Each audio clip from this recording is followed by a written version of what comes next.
उत्तराखंड के मुख्यमंत्री को कुछ लोग धाकड़ कहते हैं और कुछ लोग हैंडसम। नाम इनका पुष्कर सिंह धामी है, जैसे कि हम सभी जानते हैं। पिछले कुछ दिनों से अचानक वो ज्ञानी बन गए हैं। अभी एक ही महीने पहले अपने भाषणों में ऐसे शब्द इस्तेमाल कर रहे थे जो सीधे एक समुदाय पर टारगेट करते हैं। ये शब्द निसंदेह एक संवैधानिक पद की गरिमा को ठेस पहुंचाने वाले हैं। लेकिन पिछले दिनों उन्होंने अंग्रेजी में एक भाषण दिया जो बताता है कि वे जनता जनार्दन और प्रकृति के प्रति बेहद गंभीर व्यक्ति हैं। इस वीडियो में मुख्यमंत्री के इन्हीं दो भाषणों के बारे में बात करेंगे। आगे बढ़ने से पहले आपसे वीडियो अंत तक देखने का अनुरोध, लाइक और संभव हो तो कमेंट भी करें। जन सरोकारों की पत्रकारिता को आगे बढ़ाने के लिए आपसे आर्थिक सहयोग की गुजारिश है। यदि आप समर्थ हैं तो स्क्रीन पर दिखाई दे रहे बार कोड को स्कैन कर सकते हैं या डिस्क्रिप्शन में दिए गए नंबर पर गूगल पे कर सकते हैं। फिर कह रहा हूं कि यदि आप समर्थ हैं तो आर्थिक सहयोग करने के लिए कुशल चौधरी जी और संजय पुरोहित जी का आभार। नमस्कार, आप देख रहे हैं सरकार के नहीं सरोकारों की बात बोलेगी। मैं त्रिलोचन भट्ट। उत्तराखंड के मुख्यमंत्री को धाकड़ नाम दिया गया है। धाकड़ का अर्थ होता है एक कर्मठ व्यक्ति। मुख्यमंत्री के परिप्रेक्ष्य में देखें तो एक ऐसा मुख्यमंत्री जो राजनीतिक नफा नुकसान की परवाह किए बिना जनहित में कोई भी निर्णय लेने से हिचकिचाता न हो। फिलहाल ऐसे कौन से निर्णय उन्होंने लिए हैं मुझे याद नहीं है, जानकारी हासिल करके बता दूंगा, लेकिन लिए जरूर होंगे, वरना कोई अकारण उन्हें धाकड़ क्यों कहता। जहां तक हैंडसम की बात है तो सुना है कि किसी मीडिया संस्थान ने देश के हैंडसम मुख्यमंत्रियों को लेकर एक सर्वे किया था जिसमें धामी जी फर्स्ट आए। सुना है इस सर्वे के नतीजे राज्य सरकार के विभिन्न सूचना माध्यमों पर भी प्रसारित किए गए थे। अब हम मुख्यमंत्री के हाल के दिनों में दिए गए भाषणों पर बात करते हैं। करीब एक महीने पहले मुख्यमंत्री ने एक से ज्यादा बार अपने भाषणों में लव जिहाद और लैंड जिहाद शब्दों का प्रयोग किया था। पुरोला में जब कथित रूप से एक नाबालिग के अपहरण की बात सामने आई और उसे लव जिहाद के रूप में प्रचारित किया जा रहा था और कुछ संगठनों ने 15 जून को महापंचायत बुलाई थी। ठीक ऐसे समय में मुख्यमंत्री ने इस मामले को लेकर 9 जून को एक अधिकारियों की बैठक बुलाई थी। इस बैठक में उन्होंने लव जिहाद के खिलाफ कड़ी कार्रवाई करने की बात कही। इसी दौरान उत्तरकाशी गए और एक बार फिर से उन्होंने लव जिहाद और लैंड जिहाद की बात कही। यहां मैं आपको बता दूं कि लव जिहाद का मामला संसद में भी उठा था और केंद्र सरकार ने स्पष्ट तौर पर कहा था कि इस तरह का कोई शब्द संविधान में परिभाषित नहीं है। इतना ही नहीं, जिस केरला स्टोरी को लेकर इतना हंगामा किया गया और सुना यहां तक है कि पुरोला में बवाल से पहले हुई एक भागवत कथा में सामूहिक रूप से यह फिल्म दिखाई गई थी। उस केरल में लव जिहाद जैसा एक भी मामला साबित नहीं हुआ।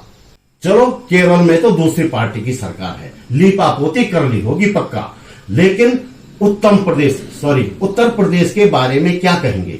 उत्तर प्रदेश के कानपुर में लव जिहाद के 16 मामलों की जांच के लिए एसआईटी का गठन किया गया था। इसमें एक भी केस लव जिहाद का नहीं निकला। इसके बावजूद उत्तराखंड के मुख्यमंत्री अधिकारियों की बैठक और जनसभाओं में इस शब्द का इस्तेमाल करते रहे, यानी कि संविधान की शपथ लेकर संवैधानिक पद पर बैठे व्यक्ति ने एक से ज्यादा बार असंसदीय शब्द इस्तेमाल किया। चारों तरफ से आलोचना हुई, दबाव बना, मामला सुप्रीम कोर्ट और हाई कोर्ट तक पहुंचा तो मुख्यमंत्री का एक और बयान सामने आया जिसमें उन्होंने कहा कि किसी को कानून हाथ में लेने की इजाजत नहीं दी जाएगी। यह बात अलग है कि पुरोला बवाल में कानून हाथ में लेने वालों की साफ तौर पर पहचान है, इसके बावजूद किसी के खिलाफ कोई कार्रवाई नहीं हुई है। अब मुख्यमंत्री के एक और भाषण की बात करेंगे। अखबार की हेडलाइन देखिए, विकास और प्रकृति को पूरक बनाना होगा धामी। यह बात मुख्यमंत्री ने नरेंद्र नगर में 26 जून को G20 देशों के इंफ्रास्ट्रक्चर वर्किंग ग्रुप की बैठक में कही। खास बात यह है कि मुख्यमंत्री ने यह भाषण अंग्रेजी में दिया। इस भाषण से लगा कि ये वो धामी नहीं है जो कुछ दिन पहले एक समुदाय को टारगेट करने वाले शब्दों का इस्तेमाल कर रहे थे। इस भाषण से लगता है कि धामी न सिर्फ आम जनता की सुख सुविधाओं के प्रति बल्कि प्रकृति के संरक्षण के प्रति भी प्रतिबद्ध हैं। उन्होंने कहा, बुनियादी ढांचे के विकास का मतलब सिर्फ रेल मार्ग, सड़क, रोपवे आदि बनाना नहीं है, बल्कि आधारभूत ढांचे का मतलब आम आदमी की समस्याओं को कम करना और उनके रहन सहन को सुगम, सरल, सुरक्षित बनाना है। उन्होंने ये भी कहा कि विकास और प्रकृति एक दूसरे के पूरक हैं। मुख्यमंत्री का यह भाषण वास्तव में लाजवाब कहा जाएगा। यह भाषण ठीक उसी लाइन पर है जिस लाइन पर तमाम पर्यावरणविद, भूवैज्ञानिक और पर्यावरण कार्यकर्ता बात करते रहे हैं, लेकिन मुख्यमंत्री जी ऐसा हो नहीं रहा है। राज्य में जो विकास हो रहा है वह विकास नहीं, विनाश के रास्ते पर है। आप कहते हैं कि इंफ्रास्ट्रक्चर का मतलब लोगों के जीवन को सुगम, सरल और सुरक्षित बनाना है, लेकिन इस गांव को देखिए। ये बद्रीनाथ हाईवे पर 82 के ठीक ऊपर बसा अटाली गांव है। दो विकास योजनाओं, ऑल वेदर रोड और कर्णप्रयाग रेल लाइन ने इस गांव के लोगों के जीवन को दुर्गम, कठिन और असुरक्षित बना दिया है। गांव के ये वीडियो मैंने इस वर्ष जनवरी में उतारे थे, लेकिन हालात आज भी बहुत ज्यादा ठीक नहीं हुए हैं। धान और गेहूं की फसलों से लहलाती खेतों के बीच बहुत खुशहाल गांव था अटाली।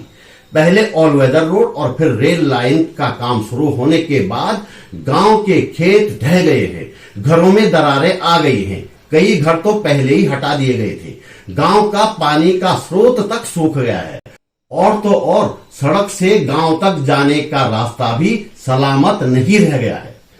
किसी का लिखा भाषण ज्यों का त्यों पढ़ लेने से हालात नहीं सुधरेंगे सीएम साहब।